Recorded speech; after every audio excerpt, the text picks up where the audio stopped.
അവിടെ നശിക്കുകയാണ് ചെയ്തത്. ഒരു പുരുഷൻ തെറ്റിയതെന്ന് ഒരു പെൺകുട്ടി വന്നിരുന്ന് പറയുമ്പോൾ ആ പെൺകുട്ടി പറയുന്നതിനെ മുഖവിലേക്ക് എടുക്കുകയും ആ പുരുഷനെ എപ്പോഴും തെറ്റുകാരനാക്കി ചിത്രീകരിക്കുകയും ചെയ്യുന്ന ഒരു നീതിന്യായ വ്യവസ്ഥ നമ്മുടെ നാട്ടിലുള്ളത് എത്രത്തോളം മോശമായിട്ടുള്ളൊരു കാര്യമാണല്ലേ. ആ നീതിന്യായ വ്യവസ്ഥയാണ് പൊളിച്ചെഴുതേണ്ടത്. കാരണം ഏതൊരു തരത്തിൽ നടക്കുന്ന പെൺകുട്ടിയാണെങ്കിലും അവളുമാർ വന്ന് പറഞ്ഞു കഴിഞ്ഞാൽ അവൾ പറയുന്നതാണ് സത്യമെന്ന് അംഗീകരിക്കുന്ന അങ്ങനൊരു സംവിധാനം ഉള്ളപ്പോൾ ഇങ്ങനെയുള്ള ഇരകൾ ഇനിയും പിറന്നു വരാം.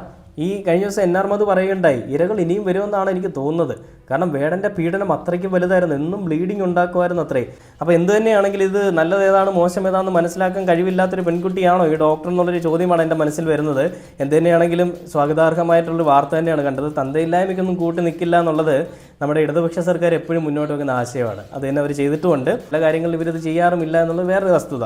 അപ്പോൾ ഇതിൽ ശാരിക എന്ന് പറയുന്ന ബി.ജെ.പിയുടെ അല്ലെങ്കിൽ സംഘിമിത്രം ഒരു പലപ്പോഴും ഇൻ്റർവ്യൂ എടുക്കുമ്പോൾ വേടൻ രാജ്യദ്രോഹിയാണ്, ജിഹാദിയാണെന്ന് പറഞ്ഞുകൊണ്ട് പലപ്പോഴും സംസാരിക്കാറുണ്ടായിരുന്നല്ലേ എന്ന് പറയുന്ന പോലെ തന്നെ പുള്ളിക്കാരി